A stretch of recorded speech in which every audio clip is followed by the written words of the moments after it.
అధిక బరువు అనేక సమస్యలకు కారణం. సాహితీ యోగా ఆన్లైన్ క్లాసులో జాయిన్ అవ్వండి. శ్రీకాంత్ అనే యువకుడు గచ్చిబౌలిలో పీజీ హాస్టల్ నిర్వహిస్తున్నాడు. దీంతో పాటు అదనంగా మరింత డబ్బు కూడబెట్టాలని అనుకున్నాడు.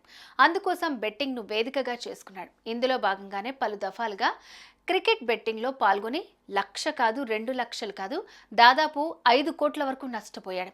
అప్పుల్లో కూరుకుపోయి బయటపడలేకపోయాడు. దీంతో ఏం చేయాలో అర్థం కాక జుట్టు పీక్కున్నాడు. అయితే ఈ క్రమంలోనే అత్తింటి ఆస్తిపై కన్నేసిన శ్రీకాంత్ ఓ దారుణమైన నిర్ణయానికి వచ్చాడు. బావమర్దిని చంపేస్తే ఆస్తంతా నాకే దక్కుతుందని భావించాడు. ఇక అనుకున్నదే ఆలస్యం. పథకం ప్రకారం బావమర్దిని చంపి చేతులు దులుపుకుని ఆత్మహత్యగా చిత్రీకరించాడు. కానీ అసలు విషయం వెలుగులోకి రావడంతో పోలీసులకు అడ్డంగా దొరికిపోయాడు. తాజాగా హైదరాబాద్లో వెలుగు చూసింది ఈ ఘటన.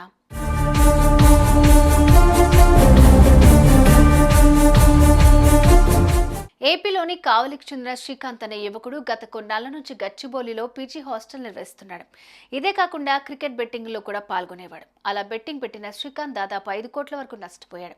పూర్తిగా అప్పుల్లో కూరుకుపోయాడు. ఆ సమయంలో అతడికి ఏం చేయాలో తెలియక తల పట్టుకున్నాడు.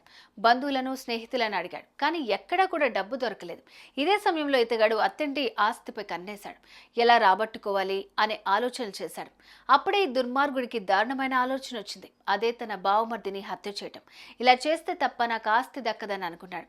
అందుకోసం పక్కా పథకం రచించాడు. ఇక ఇందులో భాగంగానే హాస్టల్ నిర్వహణకు ఓ మంచి నమ్మకస్తుడు కావాలని అత్త మామలకు చెప్పి బావమర్దిని హైదరాబాద్కు తీసుకొచ్చాడు.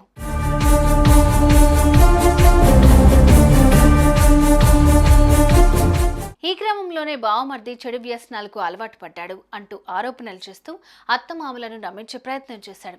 తాను అనుకున్నట్లుగానే శ్రీకాంత్ కొందరికి సుఫారీ ఇచ్చి ఇటీవల తన బావమర్దిని హత్య చేయించాడు. అనంతరం బావమర్ది ఆత్మహత్య చేసుకున్నాడని కథ అల్లి అత్తమామలకు మృతదేహాన్ని అప్పగించాడు. అయితే కుమారుడి మృతదేహంపై గాయాలుండడంతో వారికి కాస్త అనుమానం వచ్చింది. దీంతో వెంటనే పోలీసులకు ఫిర్యాదు చేశారు. కేసు నమోదు చేసుకున్న పోలీసులు అన్ని కోణాల్లో దర్యాప్తు చేపట్టారు. ఇక ఇందులో భాగంగానే మృతుడి బావ అయిన శ్రీకాంత్ ను విచారించగా అసలు నిజాలు బయటపడ్డాయి. హత్య జరిగిన రోజు హాస్టల్లో ఉన్న సీసీటీవీ ఫుటేజ్ డిలీట్ చేశారని పోలీసులు గుర్తించారు. ఆస్తి కోసం తన బావమర్దిని హత్య చేశాడని నిందితుడు ఎట్టకేలకు ఒప్పుకున్నాడు. సుపారీ గ్యాంగ్ తో చేతులు కలిపి తన బావమర్దిని హత్య చేసినట్టుగా పోలీసులు నిర్ధారించారు.